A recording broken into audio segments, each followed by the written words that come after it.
يشبح والساغ تصغن يوان يوان تصغن يوان يوان كل واحد سيدي يوسع غم الضيور يدات روسون غم الضيور يدات روسون تسامرك يسري العيون البسمة الأولى تسامرك يسري العيون البسمة الأولى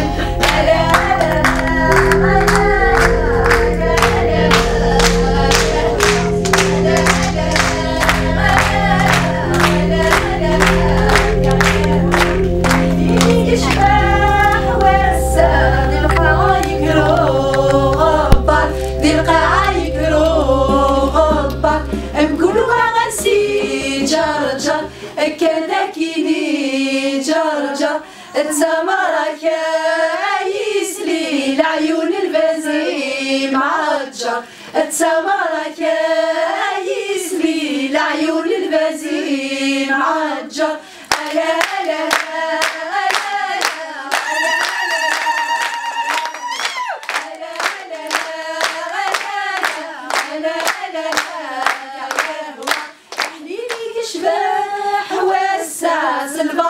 تسغراتين سالبارود تسغراتين بكل وغسيل يوسف الساتا مغرب وزين الساتا مغرب وزين تسامرك يسلي العيون البازت غالثين السامرك يسلي العيون البازت غالثين ألا ألا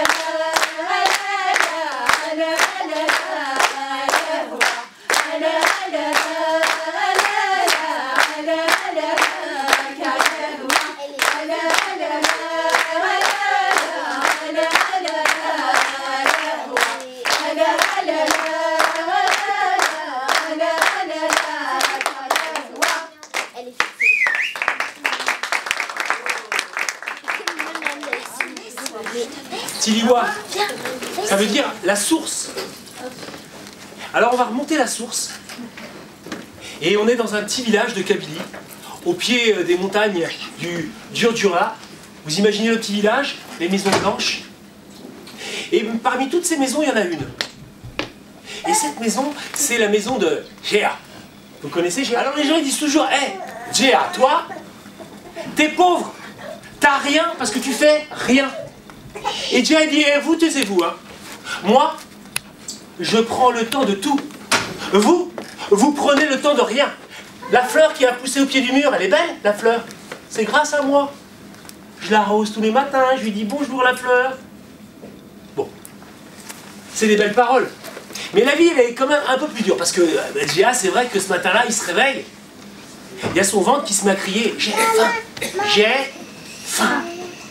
Alors, il plonge sa main droite dans sa poche droite. Et puis, eh bien, il trouve tout au fond un trou.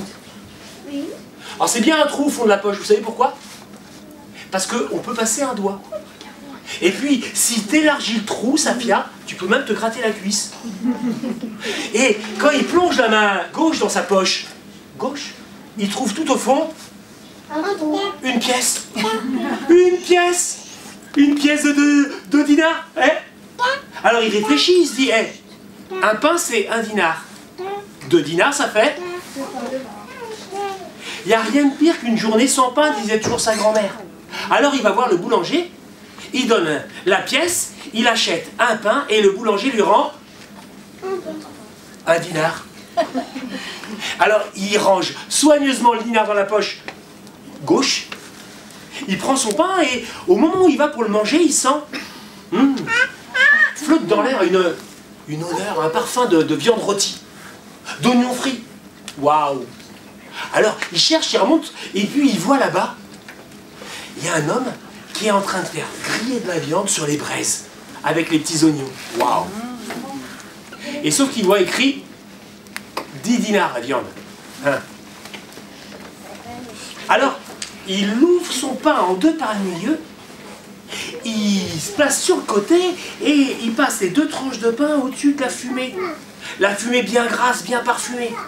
Et une fois que la mie de pain est bien gorgée du parfum de la viande, hop, il referme les deux moitiés et il va pour croquer dans son sandwich.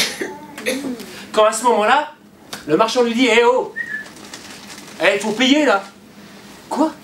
Bah, j'ai rien pris. Ah si, mon ami, j'ai vu. Tu m'as volé la fumée de ma viande. Alors pour la fumée, il faut payer. Oh ben non, la fumée, elle est à tout le monde. Ah non. La fumée, elle est à moi. Si j'avais pas mis les braises, si j'avais pas mis la viande, il n'y aurait pas la fumée. La fumée, elle est à moi. Alors tu payes, tu donnes 1 dinar pour la fumée. Mais enfin, voyons, il faut que tu sois bon. Il me reste plus qu'1 dinar pour mon pain de demain. Tu peux pas faire une chose pareille, enfin, je t'en supplie. Je veux rien savoir. Tu payes, ou sinon j'appelle la police. Mais la fumée, elle est à tout le monde. La fumée, elle est à moi. Et voilà. Les deux hommes qui se mettent à crier, la fumée, elle est à tout le monde, la fumée, elle est à moi. Et justement, la police, elle arrive. Et vous savez que la police, eux, ils comprennent rien. Ah oui, alors ils les arrêtent les deux, et ils les conduisent devant le juge. Le juge, il écoute l'un, il écoute l'autre. Et le juge, il dit au marchand, tu as raison. Toi, l'homme, approche. Donne-moi 1 dinar. Et déjà, il dit franchement. Il y en a toujours que pour les riches, hein. La justice, elle est mal faite, hein. Alors il prend la pièce de 1 dinar et il la donne et il va pour s'en aller. Et à ce moment-là, le juge dit, attends. Non, tu t'en vas pas. Reste là. Il faut que tu vois, la justice est bien rendue. Toi, approche. Et le marchand, il s'approche. Et il tend la main. Non, approche encore. Baisse la main. Approche. Un peu plus près. Et le marchand, il se retrouve tout près du juge. Et le juge, il prend la pièce de 1 dinar et il la passe sous le nez du marchand. Pour la fumée de la viande, eh bien, tu auras la fumée de l'argent. Va-t'en, mauvais homme. Tiens, quant à toi, voilà ton pain pour demain. Alors, eh bien, Dja, il se retrouve avec son dinar. Et le lendemain, il rachète un pain. Bon, ce jour-là, il le mange sans rien. Et puis, eh bien, le lendemain, il n'a plus rien. Et il y a son ventre qui crie. J'ai faim, j'ai faim, j'ai faim. C'est le pire des cris. Le cri de l'homme qui a faim. J'ai faim, j'ai faim. Et encore une fois, là, ce matin-là, il sent... Oh là là. Ça sent le poulet rôti.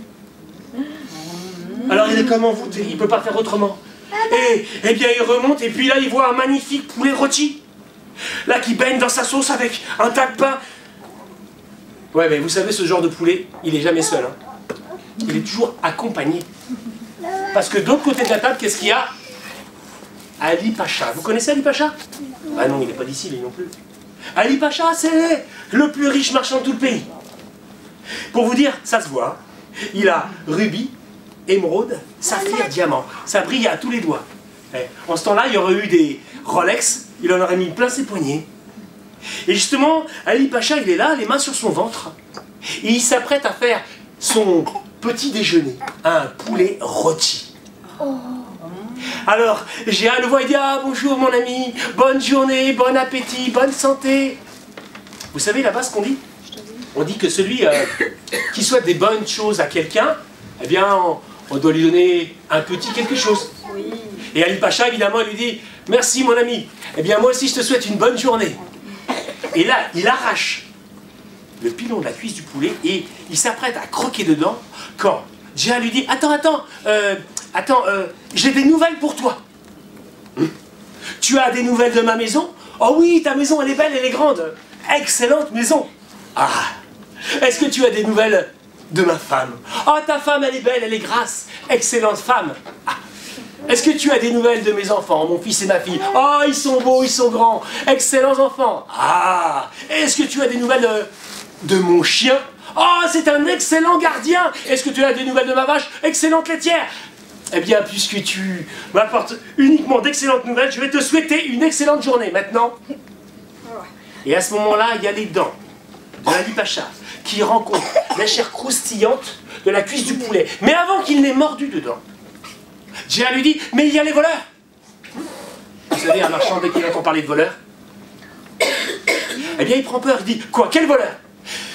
Les voleurs qui tournent autour de ta maison. Depuis la mort de ton chien. Mon chien est mort? Ah ouais, il est mort. Qu'est-ce qui lui est arrivé? Il a mangé trop de la viande de ta vache. Quoi? Ma vache aussi est morte? Mais qu'est-ce qui est arrivé à ma vache? Oh, ta vache, elle s'est cognée contre la tombe de ta femme. On a dû la battre. La vache. ma femme est morte. Ah oui, elle est morte de chagrin à la mort de tes enfants. Mes enfants sont morts, bah oui. La maison s'est écroulée sur leur tête. Ma maison. Et à ce moment-là, Ali Pacha, il se lève. Il dresse ses mains vers le ciel, il fait ma maison, ma vache, ma femme, mes enfants. Et le voilà, qui monte sur son cheval et qui disparaît. Évidemment, bah, si on le suit, hein, on le voit arriver chez lui, il voit sa maison. Là, il y a sa femme, il y a son chien qui aboie. Il prend sa femme et ses enfants dans ses bras, il fait oh, ma femme, mes enfants, ma vache. Eh oui, et Djeha, lui, s'installe. Il prend le pilon qu'Ali Pacha a laissé. Et il va pour croquer dedans quand il voit un homme. Et là, il voit bien que c'est un homme comme lui, un homme qui a faim. Et l'homme, il dit, ah, bonne journée, bon appétit. Te fatigue pas, dit Djeha, j'ai horreur de manger seul. C'est bien meilleur quand on est deux. Installe-toi, mon ami, on va partager. Et les deux hommes, ils ont mangé, les yeux dans les yeux. Et Djeha, à la fin, il a dit, hey, qu'est-ce qu'il ne faut pas faire de nos jours pour pouvoir manger à sa faim? Alors que ce serait si simple de partager. Eh oui, mais c'est comme ça, les amis. Il y en a très peu qui ont beaucoup. Et il y en a beaucoup qui n'ont rien.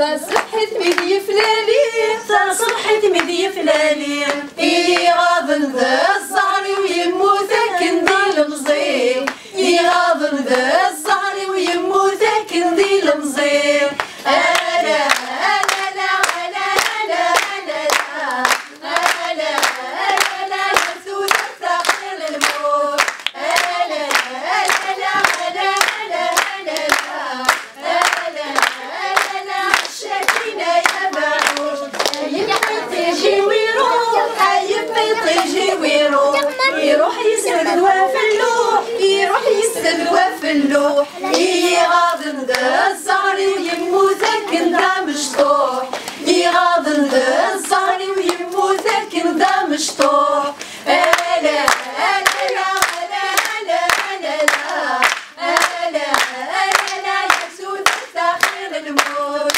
ألا ألا لا ألا ألا ألا لا ألا ألا الشاكينة يا باعوش يمي طيجي ويغاب يمي طيجي ويغاب يروح يدادي مسلاب يروح يدادي مسلاب يغاضن ذا الزهر ويموت والعاد شاف يغاضن ذا الزهر ويموت والعاد شاف ألا ألا لا ألا ألا ألا لا ألا ألا لا يسود الثقيل الموت ألا ألا لا ألا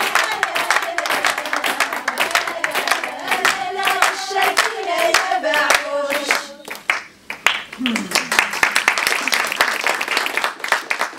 La vie même la plus misérable, elle vaut le coup d'être vécue. Et vous vous rappelez, Djeha, lui, il a... Vous savez, on dit que, eh bien, celui qui a tout, s'il n'a pas l'amour, il manque tout.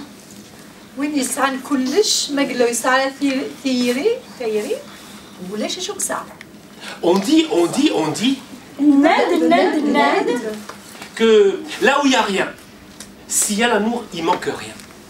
عنده ولا شي شو يلي مثل ثيري ولا شي شو خص بصح بين قدام دول عليه هاكيك الصحة. Et Djeha, lui, il a rien, mais il a tout parce qu'il a l'amour.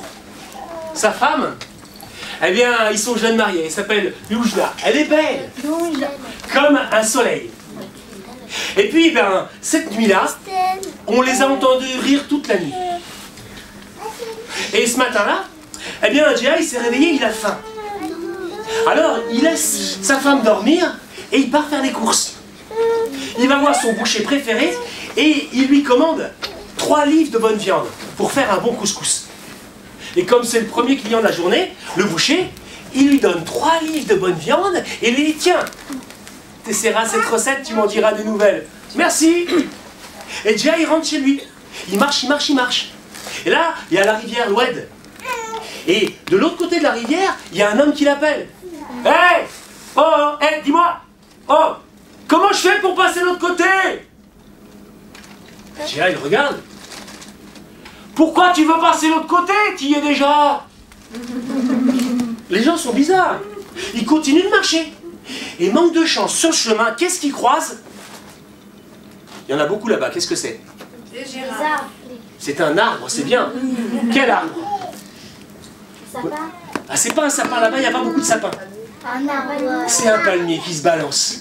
Alors ici, vous avez le palmier, au-dessus, vous avez le soleil, et au pied, vous avez Du sable. l'ombre sur le sable. Alors Gia, il ne peut pas résister à l'appel de la sieste que fait l'ombre du palmier sur le sable. Et il s'allonge, il dépose la viande, la recette, et il s'en va dans un rêve. Un rêve extraordinaire. Il voit un truc qui brille au loin. Il court comme un fou. Et c'est là où il s'aperçoit qu'il rêve, parce que jamais il court dans la vie. Hein. Et le truc qui brille, il le ramasse. C'est un morceau de miroir. Hein, je comprends pourquoi on t'a acheté, t'es tellement moche. Pendant qu'il rêve, au-dessus du palmier, il y a un petit point noir qui passe et qui rapace. Passe et rapace, c'est un... Mais quel rapace? Le plus connu de tous les rapaces. La fourmi. La fourmi... Rapace, rapace. Carapace? Non, un aigle. Un aigle avec un œil. Rouge. Un œil d'aigle. Et donc l'aigle, il repère la viande, il la prend dans sa serre et il disparaît avec. Au bruit, Gia, il se réveille. Il voit l'aigle qui emporte ses 3 livres de bonne viande. Il se met à rire. Ha ha ha. Hé hé hé. T'as la viande, mais moi j'ai la recette. Mince la viande. Alors comme il n'y a pas de viande, qu'est-ce qu'il fait? Ben, il va recruter. On est d'accord, il va revoir le boucher, il rachète 3 livres de bonne viande, il rentre chez lui avec les 3 livres de bonne viande dans une main et dans l'autre main, la recette. Et manque de chance, sur le nouveau chemin qu'il emprunte, qu'est-ce qu'il croise? Les palmiers. 2 arbres. 2 palmiers, avec 2 ombres. Qu'est-ce qu'il fait? Il s'allonge. Non, mais à quoi ça sert les contes, les enfants? Ça sert à réfléchir. Il croit qu'il y a un trésor. Non, il ne croit pas qu'il y a de trésor. Il se rappelle ce qui lui est arrivé, sa mésaventure avec l'aigle. Il résiste à l'appel de la sieste que font les 2 ombres des palmiers. Il rentre chez lui. Il confie la viande et la recette à sa femme et seulement après il va se coucher. Bon, elle suit la recette à la lettre. Elle était à l'école. Ben non, parce que ses parents, ils ont dit, les filles, c'est comme les garçons, il faut qu'ils aillent à l'école. Alors, elle essaie la recette, elle met tous les ingrédients, elle met la cannelle, le coriandre, elle met les petites zitoune, les poils, tout est bon. Voilà, oui, il y a tout ce qu'il faut. Et puis, au bout d'un moment, quand même, elle se dit, on va goûter. Hein. Elle goûte, elle fait, elle part chez cuit. Elle attend encore un peu, puis il dort. Elle goûte un autre morceau, elle fait, elle n'a pas de cuit. Et puis, elle goûte, elle fait,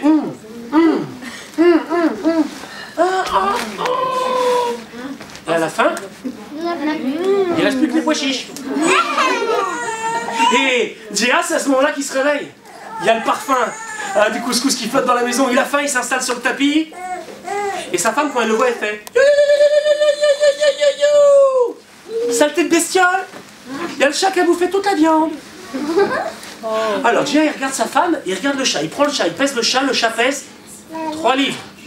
Dis-moi, Nunja, si c'est le chat, où est la viande? Et si c'est la viande, Où est le chat? Alors Nunja, elle a compris qu'il avait compris. Elle lui dit, c'est bon, hein, t'avais qu'à pas dormir. On va pas se disputer pour un morceau de viande, non?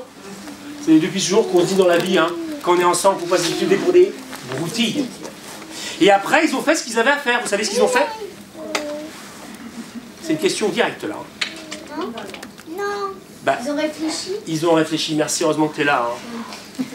Ils se sont dit qu'il n'y avait qu'une chose à faire. Ils ont été au marché racheter 3 livres de bonne viande.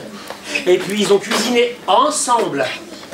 Et ils ont bien préparé le couscous et après ils l'ont mangé ensemble, en amoureux. Vous savez comment on mange en amoureux? Je vais vous apprendre. Le plat, il est au milieu. En amoureux, c'est les yeux dans les yeux. Tu prends un morceau de viande, tu ne le mets pas dans ta bouche, tu le mets dans sa bouche. Et elle prend un morceau de viande, elle ne le met pas dans sa bouche, elle le met dans ta bouche. Les yeux dans les yeux. Et comme ça.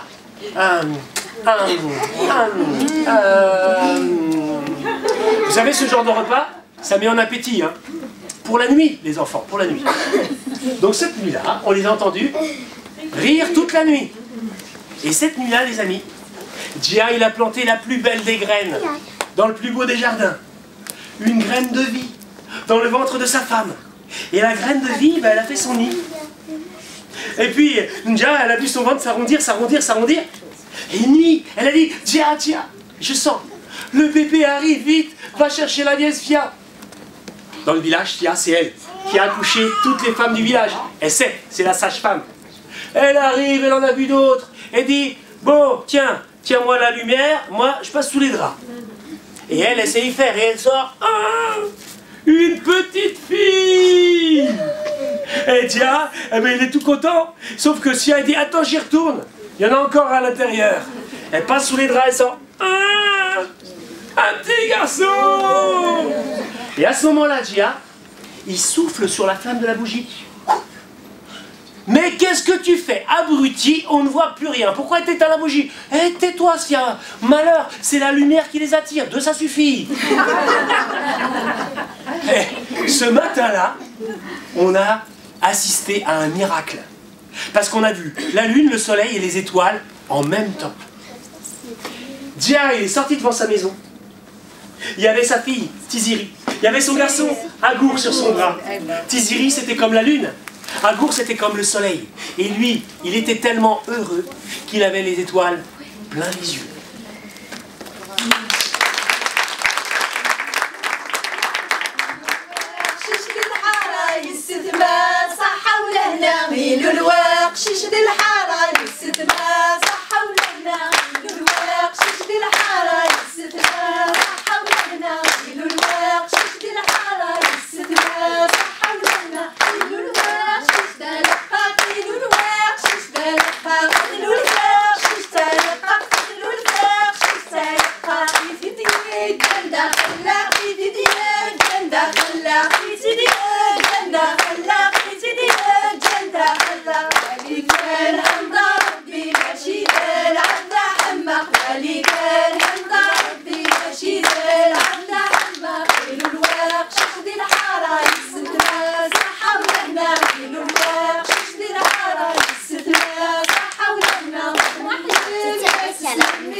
Passez, marchand de sable, passez donc.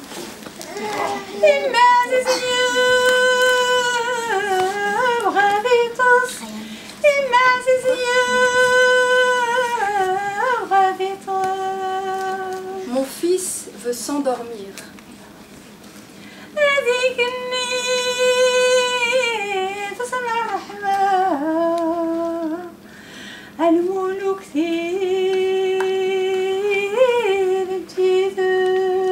Un sommeil tranquille l'attend. Ô ange, sur lui veillez. Oh là là, oh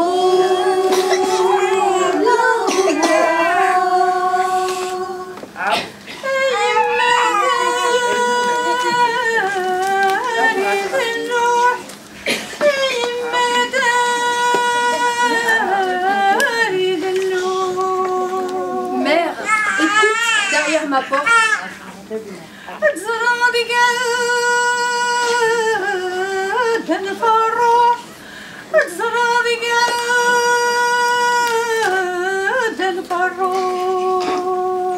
Tu entendras mon âme et le chagrin qui l'étreint.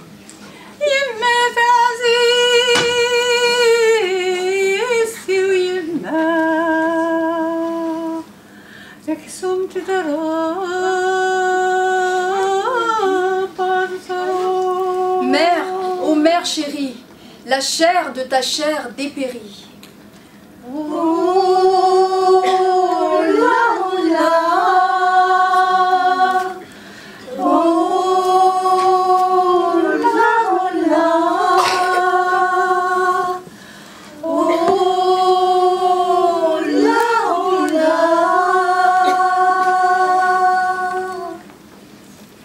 Il était une fois un roi.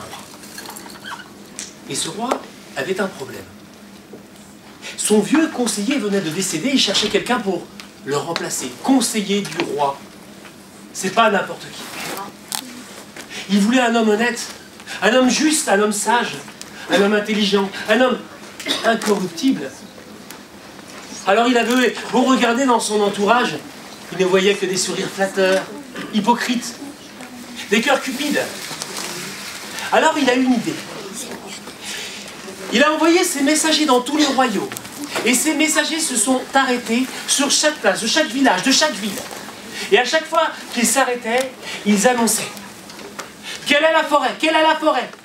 Où chaque arbre porte 12 branches. Où chaque branche porte 30 feuilles. Où chaque feuille porte des milliers de graines de vie. Quelle est la forêt dont nul ne sort? Et les messagers allaient ainsi. Alors évidemment, de partout, on a vu affluer au palais du roi tous ceux qui pensaient avoir la réponse. Parce que celui qui trouverait la réponse deviendrait le conseiller du roi. On a vu les sages, les savants, les érudits. Et le roi les écoutait les uns après les autres. Et à chaque fois, il disait non. Au suivant. Au suivant. Au suivant. La nouvelle arrive dans un petit village de pêcheurs. Et ce soir-là, justement, un pêcheur rentre chez lui, il dépose son panier sur la table. Et il y a là sa fille Zora. Zora, c'est lui qui l'a élevée tout seul depuis la mort de sa femme. Et il dit: ah, ma fille Zora, la chance. Celui qui serait, quelle est la forêt dont nul ne sort, où chaque arbre porte 12 branches, chaque branche 30 feuilles, chaque feuille des milliers de graines de vie. Celui-là, il deviendrait conseiller du roi. La chance, il serait riche à l'abri du souci, Zora. Et Zora répond à son père: riche, oui, papa. Mais à l'abri du souci, je ne crois pas. Mais si tu veux devenir conseiller du roi, il te suffira de lui répondre ça. Alors, elle a soufflé la réponse à l'oreille de son père. Et son père, le lendemain, il a mis ses plus beaux habits, il est parti au palais du roi, il a attendu son tour, au suivant, au suivant, au suivant. Enfin, le voilà devant le roi. Roi, la forêt dont nul ne sort, c'est le temps. Chaque arbre, c'est une année de ce temps. Les 12 branches, ce sont les 12 mois qu'il y a chaque année. Les 30 feuilles, ce sont les 30 jours qu'il y a chaque mois. Et les milliers de graines de vie, ce sont les milliers de secondes, qui sont comme autant de cadeaux que la vie nous offre chaque jour. C'était la bonne réponse. Et le roi dit: c'est ça, tu as trouvé, c'est bien. Alors dis-moi, toi qui es si intelligent, qu'est-ce qui est plein de trous sans quoi toi t'es rien? Quoi? Je sais pas. Et le roi dit: moi je sais. Toi tu es pêcheur. Tu as encore des écailles qui brillent à ton poignet. C'est le filet de pêche qui est plein de trous. Et sans filet, toi pêcheur, tu n'es rien. Dis-moi la vérité. Est-ce que c'est toi tout seul qui as trouvé la réponse à l'énigme ou est-ce que quelqu'un t'a aidé? Oh non, c'est pas moi, roi. C'est ma fille Zora. Oh, tu verras comme elle est intelligente. Ah bon? Alors demain, tu diras à ta fille Zora de venir ici devant moi. Qu'elle ne soit ni nue ni habillée. Quoi? Qu'elle ne soit ni nue ni habillée. Qu'elle pleure et qu'elle rit. Et surtout, qu'elle ne soit ni à pied ni transportée. Quoi? Va. Le pêcheur rentre chez lui. Ah, ma fille Zora, quel malheur, le roi, il veut demain que tu retournes au palais, ni nu ni habillé, ni à pied ni transporté, que tu pleures, que tu ris. Que du souci, j'aurais jamais dû y aller. Ne t'inquiète pas, papa. Et le lendemain matin, Zora s'est préparée. Une fois prête, elle la voilà qui prend le chemin du palais. À peine sortie, une enfant la voit et fait: ah, regardez là-bas, c'est Zora. Et bientôt, c'est une voisine. Oh, oh, regardez là-bas, c'est Zora. Les hommes, les femmes sortent de leur maison et tout le monde se met à crier. Ah, hey, ah, ah, regardez, c'est Zora. Et tout le monde se met à rire et à suivre Zora. Une foule qui rit aux éclats, comme une vague de rire, arrive jusqu'aux oreilles du roi. Et le roi, quand il voit Zora, il se met à rire à son tour. Zora, elle est montée sur un tout petit âne. Ses pieds touchent à peine le sol, ni à pied, ni transporté. Elle est habillée d'un simple filet de pêche, elle n'a rien en dessous, ni nue, ni habillée. Et puis, elle a glissé un collier autour de son cou, il y a des oignons. Alors elle pleure et elle rit. En même temps. Zora qui rit, Zora qui pleure. Le roi la voit. Ah, dis-moi Zora, fille du pêcheur, qu'est-ce qui, sans courir, sans sauter, sans bouger, sans voler, fait le tour de l'arbre sans jamais s'arrêter? Et Zora évidemment a répondu, c'est l'écorce de l'arbre. Qui sans courir, sans sauter, sans bouger, sans voler, fait le tour de l'arbre sans jamais s'arrêter. Ah alors dis-moi Zora, fille du pêcheur, qu'est-ce qui naît avec toi chaque matin? Qu'est-ce qui meurt avec toi chaque soir? Qu'est-ce qui grandit avec toi chaque jour? Qu'est-ce qui rapetisse avec toi chaque jour? Facile. C'est l'ombre. L'ombre qui naît avec moi chaque matin, qui meurt avec moi chaque soir. Alors dit le roi, Zora, fille de pêcheur, là où j'ai vu la pierre, demain je veux voir la fleur. Zora rentre chez elle. Et le lendemain matin. C'est ça qui est bien dans les contes, le temps passe vite. Et le lendemain matin, Zora se prépare. En plus d'être intelligente, elle était merveilleusement belle. Elle tenait ça de sa maman. Alors elle s'est préparée devant le miroir, elle a coiffé ses longs cheveux. Elle a souligné ses grands yeux noirs avec du col. Elle a pris le secret des femmes, vous le connaissez? C'est le parfum. Une goutte de parfum ici, la seconde là. Elle a mis les bijoux qui venaient de sa grand-mère, sa plus belle robe. Et elle sort. À peine sortie, le soleil l'aperçoit. Et le soleil, il ralentit sa course dans le ciel pour mieux admirer sa beauté. Une enfant la voit et fait « Waouh, comme elle est belle !» Les femmes, les hommes sortent et font « Waouh, waouh, waouh !» Et ce jour-là, je vous jure que c'est vrai. Même les chiens et même les chats, ils ont fait « Waouh !» pour imaginer ce que le roi a entendu. La vague d'émerveillement qui est parvenue jusqu'à ses oreilles. À 3, on va faire un grand « Waouh !» 1, 2, 3. Waouh! Waouh! Fait le roi. Là où j'ai vu la pierre de ton intelligence hier, je vois aujourd'hui la fleur de ta beauté. Zora, viens jusqu'à moi. Et voilà, Zora face au roi. Vous savez, on dit que les cœurs parlent au cœur. Et le cœur du roi et le cœur de Zora se sont mis à se parler le langage des cœurs. C'est toi, c'est moi, toi c'est moi c'est toi. Et à ce moment-là, le roi a dit, Zora, dis-moi, où voit-on briller les plus belles étoiles? Évidemment, Zora a répondu, dans les yeux des amoureux, roi. Dis-moi, quel est le tambour qui bat la plus belle des musiques? Et quand? C'est le cœur lorsqu'il bat l'amour, a répondu le roi. Et les cœurs parlent au cœur, c'est toi, c'est moi, c'est toi, c'est moi, c'est moi, c'est toi. Vous savez, dans l'amour, on ne sait plus qui est qui. Et l'amour ne fait que commencer.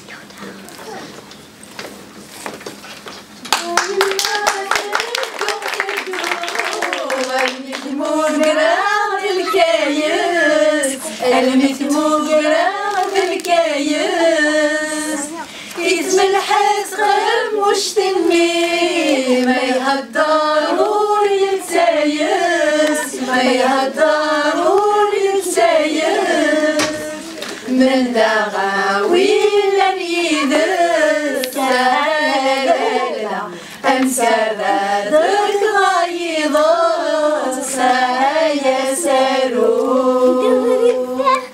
من دغاوي سرادك ضيض سيسروا أيما تدو غرمي ثموقرا غدا شرارا غرمي ثموقرا غدا شرارا يثبت حزقم مش تني ما يهدروا لي عرا ما يهدروا من لغاوي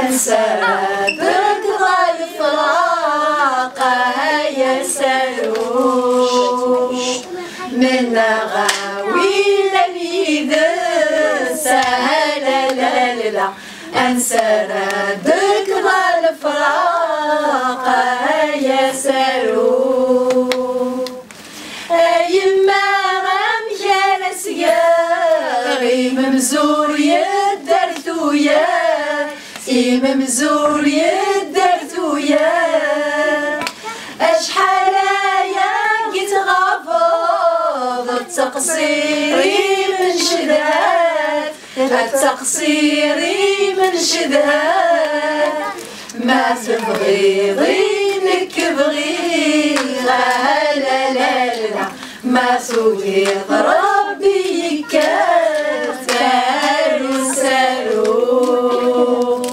ما تبغي ضينك بغي لا لا لا ما توجد ربي يكتر وسالو.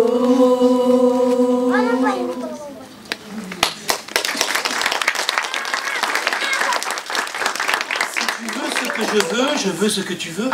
C'est ça la vie. Et le roi et Zora se sont mariés. La fête était magnifique. Hein. Tout le peuple était invité. Il y avait même des conteurs. Et donc, d'habitude, l'histoire s'arrête là en disant ils vécurent heureux longtemps et ils eurent beaucoup. Sauf que mon histoire là ne fait que commencer. Le soir du mariage, le roi dit à Zora, Zora, tu es reine de ce pays, reine de mon cœur. Tes désirs sont mes ordres. Et Zora, selon la tradition, a répondu, tu es roi de ce pays, roi de mon cœur, ta loi est ma volonté. Alors dit le roi, même si tu es reine, jamais, tu ne devras te mêler des affaires du pays. Seul le roi gouverne. Ta loi est ma volonté. D'accord, il en sera ainsi. Et il en a été ainsi. 1 mois, 2 mois, 3 mois, 4 mois, 5 mois, 6 mois. 6 mois plus tard, on va se déplacer dans la ville.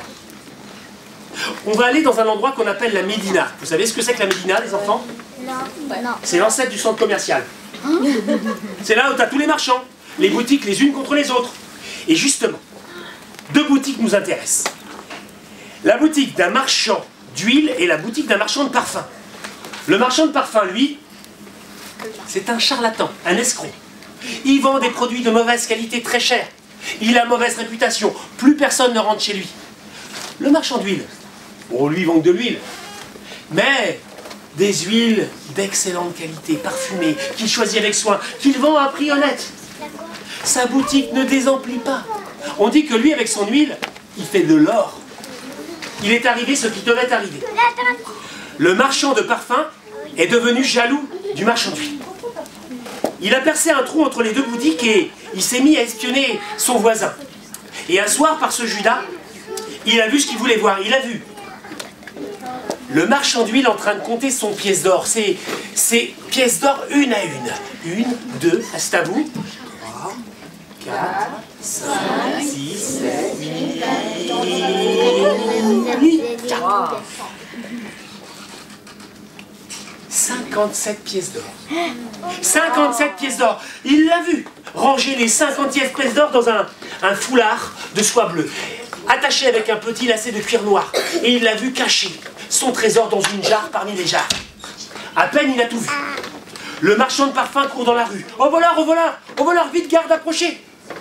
Les gardes viennent. « On m'a volé mes 57 pièces d'or. Je les avais rangées dans un foulard de soie bleue avec un petit lacet de cuir noir. Vite !» Fouillé chez mon voisin, je l'ai vu sortir de ma boutique alors que je m'étais absenté quelques minutes. Les gardes, ils rentrent dans la boutique du marchand d'huile, ils fouillent, ils découvrent la jarre, les 57 pièces d'or, le foulard de soie bleue, le lacet de cuir noir. La preuve, malgré ces protestations, on arrête le marchand d'huile et on le conduit devant le roi. C'est le roi qui rend la justice. Et le roi dit, nous avons la preuve que tu es le voleur. Oui, car comme l'a décrit la victime, le foulard, les pièces, le lacet. Donc, tu auras le sort réservé aux voleurs selon la loi. Nous allons te trancher la main jusqu'au poignet. Le marchand d'huile, il se jette aux pieds du roi. Roi, roi, cet homme m'appartient, le marchand de parfum est un menteur. Le roi, il ne voit pas la vérité qui sort de la bouche de cet homme. En plus d'être un voleur, tu oses mentir devant moi ton roi, alors en plus de te trancher la main, on te tranchera la langue. À peine il a dit ça, que Zora, elle voit que cet homme dit la vérité. Elle ne supporte pas l'injustice dans son cœur. Elle prend la parole. Pour savoir, lequel de ces deux hommes dit vrai, il suffirait d'apporter une bassine d'eau bouillante. Il y a un grand silence. Tout le monde attend la réaction du roi. Elle a parlé devant tous. Le roi ne peut la contredire. Il ordonne qu'on apporte une bassine d'eau bouillante. On apporte la bassine. Zora reprend. Si le marchand de parfum dit la vérité, l'or qui est devant nous, eh bien, les pièces qui passent entre les mains du marchand de parfum, elles devraient sentir le parfum, n'est-ce pas? Ah ben oui. On a senti chacune des 57 pièces d'or, aucune ne sentait le parfum. Zora a repris la parole. Si le marchand d'huile a dit la vérité, lui qui vend de l'huile, il devrait y avoir un peu de gras sur les pièces qui passent entre ses mains. Comment on n'y a pas pensé plus tôt? On a mis les 57 pièces d'or et qu'est-ce qu'on a vu? Remonter à la surface une pellicule grasse formant un œil, l'œil de la vérité. On a rendu sa liberté au marchand d'huile, on lui a restitué son trésor, on a arrêté le marchand de parfum à sa place et lui, peu importe son sort. Ce qui nous intéresse, c'est Zora et le roi. Le roi. Au lieu d'écouter la voix du cœur ou la voix de la raison, a écouté la pire des voix. Vous la connaissez? Non. La voix de l'orgueil et de la colère. Quoi? Tu m'as ridiculisé devant toute ma cour. Je ne veux pas d'une femme comme toi. Demain, tu retournes chez ton père dans la cabane du pêcheur. Je ne veux plus de toi. Je te répudie. Je te répudie. Je te répudie. Il faut que l'homme ait prononcé 3 fois pour que la femme soit répudiée. Il sait ce qu'il dit. Vous savez, une femme répudiée, elle perd tout. Et si elle a des enfants, on peut lui prendre ses enfants. Zora, elle ne perd pas le sourire. Elle affronte le roi et lui dit: ta loi est ma volonté. Demain, je retourne chez mon père dans la cabane du pêcheur. Mais ce soir, je suis encore reine. Et mes désirs sont tes ordres. Alors, je désire partager un dernier repas avec toi. D'accord, dit le roi. Et Zora prépare le repas. Elle est fine, cuisinière, elle est fine du peuple. Elle présente les plats.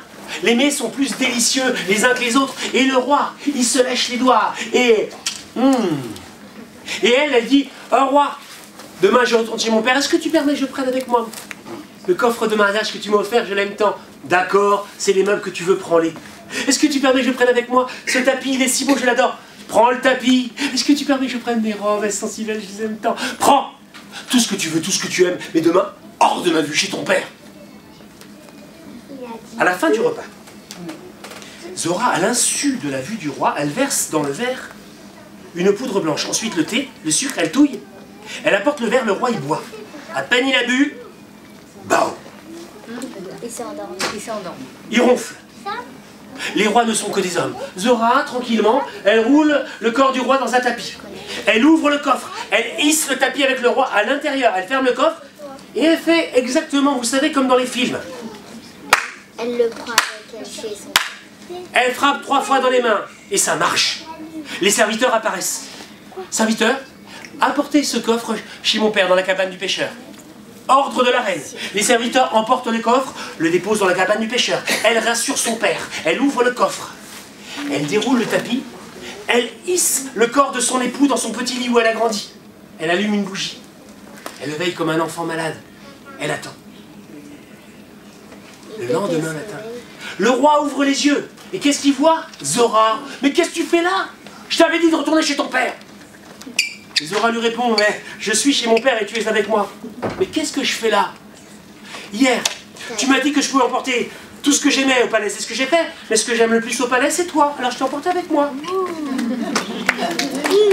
Le roi, il a retrouvé le sourire, la voix de la raison, la voix du cœur. Il lui a dit: Zora, hier, j'ai dit n'importe quoi sous le coup de la colère. Accepte de revenir avec moi au palais. Redeviens reine de ce pays, reine de mon cœur. Je t'en supplie, dis-moi oui. Évidemment, Zora a répondu: Oui. mais non, mais ça va pas la tête. Elle a dit non. Mais non! Mais les enfants, vous connaissez pas la vie. Regardez les adultes, il y en a beaucoup qui n'ont rien répondu. Ils connaissent la vie. Elle n'a surtout pas répondu oui. Elle a dit quoi?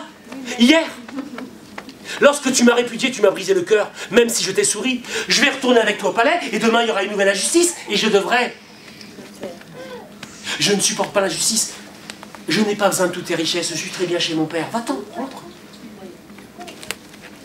Le roi, il regarde cette femme. Et il sent qu'il aime cette femme comme jamais il n'a aimé, qu'il ne pourra vivre sans elle. Alors il dit, Zora, Zora, reviens avec moi. Je vais faire ce coup qu'un roi n'a fait avant moi. Je vais changer la loi. Si tu reviens avec moi au palais, tu rendras la justice à mes côtés. Ta parole vaudra la mienne. Je te le redemande, je t'en supplie. Dis-moi oui. Et Zora a répondu, alors, faut pas... Le non, c'est pas la solution. Le non, c'est l'impasse. Qu'est-ce qu'elle a répondu? Non. Elle n'a pas répondu oui, elle n'a pas répondu non. Si, elle a dit quelque chose. Elle est intelligente, elle a réfléchi. Elle a dit peut-être. Merci. Peut-être. Et là, le roi, il a compris, esprit contre esprit. Il lui a dit, qu'est-ce que tu veux, Zora? Et Zora lui répond, je veux. Ce que femme veut. Je veux décider par moi-même de ma vie. Alors, dit le roi, que veux-tu décider pour ta vie, Zora? Et Zora a répondu, dis-moi pourquoi. Je reviendrai avec toi. Et le roi, il a donné cette parole qui fait de chaque homme un roi. Il lui a dit, parce que je t'aime, Zora. On raconte que Zora, eh bien, et le roi sont retournés au palais, ensemble. Et on raconte qu'à partir de ce jour, jamais la justice n'a été aussi bien rendue dans ce pays, parce qu'à la parole du roi s'ajoutait la parole de la reine. À la parole de la femme s'ajoutait la parole de l'homme. Alors ce n'est qu'un conte, mais on dit que les contes nous montrent la voie. La suit qui veut, la suit qui peut. Le conte est terminé. À 3, celle ou celui qui en respirera le parfum ira au paradis. Je vais compter jusqu'à 3, il faut inspirer par les narines. 1, 2, 3. Restez en haut. En haut, vous voyez des choses. Bien sûr.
الشدوى سلطة يرضو لا لا لا لا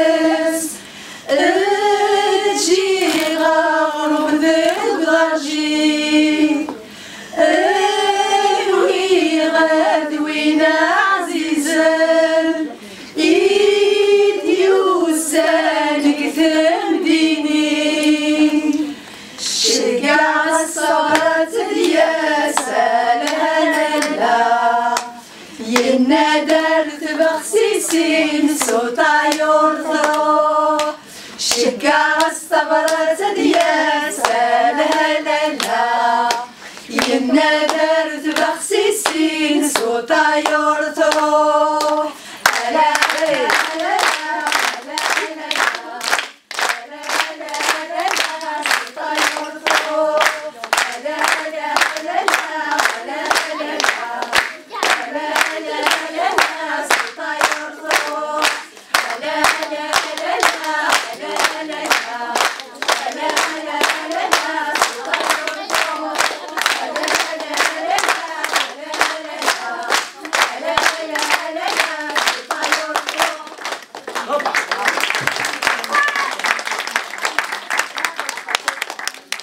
Alors, le voyage pourrait durer des heures, des années, et on va l'arrêter bientôt dans ce petit village, au pied des montagnes. Vous vous rappelez le personnage qu'on a rencontré tout à l'heure? Djéa. Les années ont passé, vous vous rappelez ces enfants? Tiziri et Agour. Oh là là, Agour c'est un jeune homme, et puis Tiziri, elle, c'est presque une jeune femme, vous savez.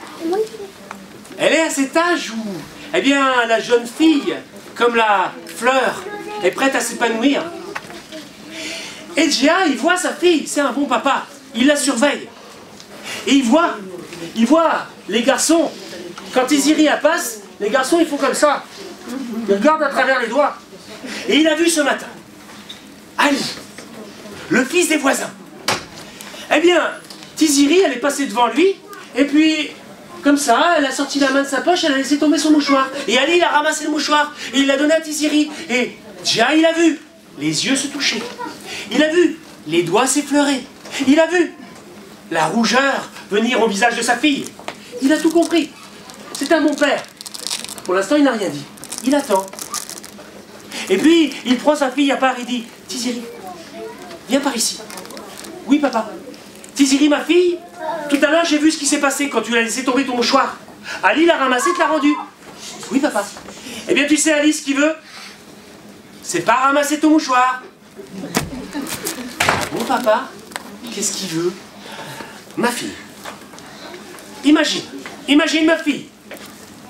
Par exemple, toi, tu aimes aller au marché. Ben oui, papa. Eh bien, imagine que Ali va te dire après, ben tiens, si on allait au marché, Tiziri. Ben, ce qu'il veut, c'est pas t'emmener au marché, t'as compris? Ben non, papa, qu'est-ce qu'il veut? Ma fille, écoute.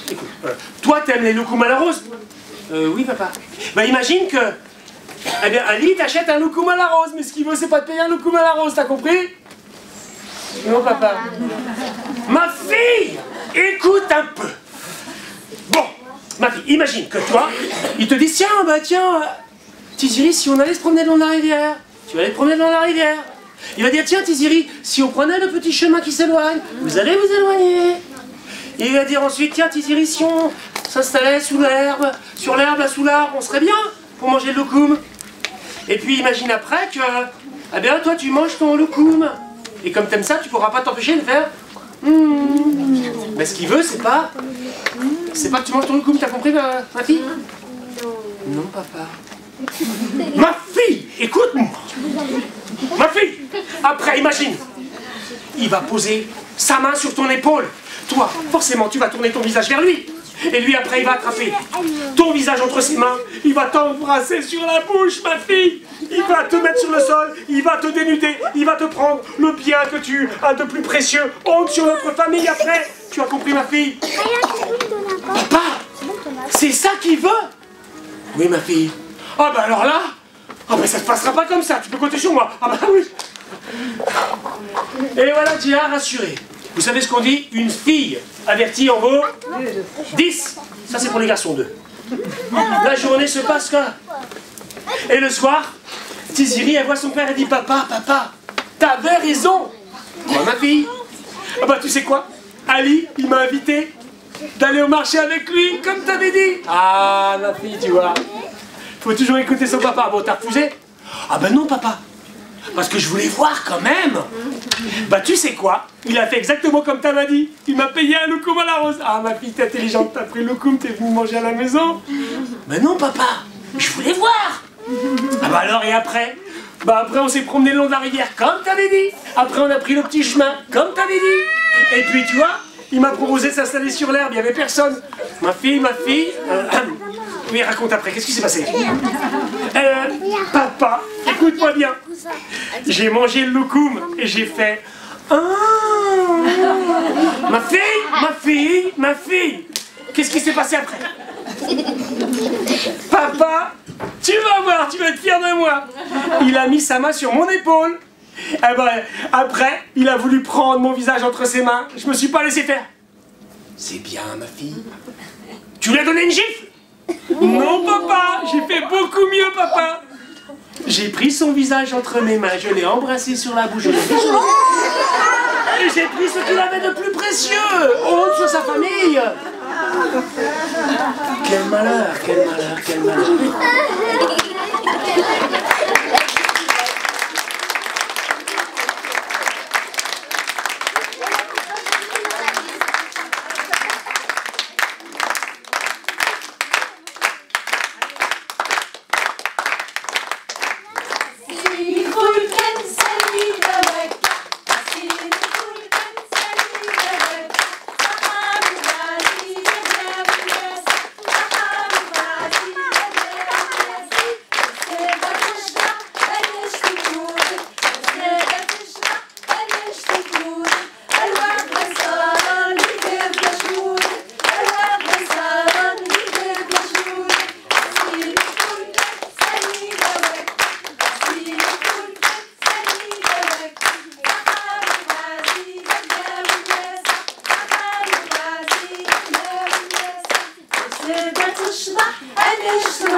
جمعت تسرقو تفسوس تقول يترن حجبن عبري الستي بورا دوكيش فانت حلولن جمعت تسرقو تفسوس تقول يترن حجبن ما بقى جمورا تستفتي ذكركين يدريان لا لنداكوات وخاني تماشى وتنسلن ما بقى جمورا تستفتي ذكركين يدريان لا لنداكوات وخاني تماشى وتنسلن يا لا لا يا لا لا لا لا لنداكوات وخان يا لا لا يا لا لا لا يتماشى وتنسلن تخيل اللي يثبت أبابينوبا أبابينوبا جمتي زدقاثيني فاي اللي غريبة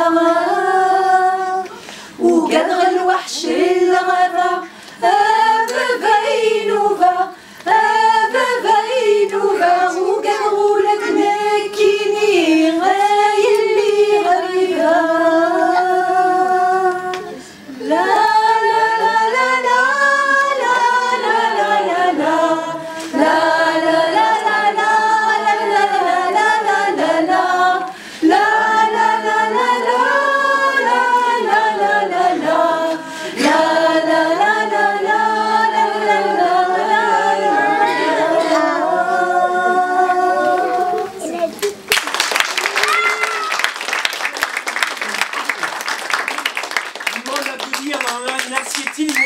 La source.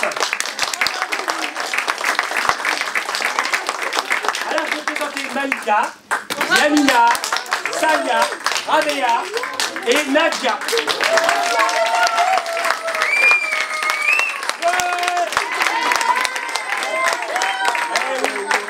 Alors je voudrais remercier Caroline, tout le travail qui est fait ici. Je voudrais quand même qu'on l'applaudisse très très fort.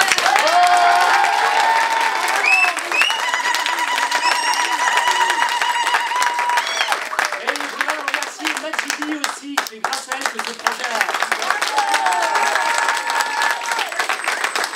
avec évidemment le bailleur qui est la PES, APES, on va dire. Je voudrais remercier les enfants, puis tous ceux que j'ai rencontrés depuis, c'est vrai, déjà plusieurs mois en fait. Et où beaucoup de choses se sont tissées. On va continuer à tisser de belles choses, de belles histoires, parce qu'on en a besoin pour grandir. Donc il y aura un rendez-vous au mois de janvier avec un artiste venu du Burkina Faso. Dans le hall, vous pourrez vous exercer au bogolan avec lui, au symbole, faire de la peinture. Et le 8 février, il y aura un musicien africain qui s'appelle Thalia Kouyaté, qui viendra chanter des musiques du mandingue. Et je raconterai, cette fois, on franchira la barrière du Sahara, on partira là-bas. Et je vous raconterai d'autres contes. Merci encore, bonne vie, plein de bonnes choses. On va boire un petit verre tous ensemble. Merci. Voilà.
sûr.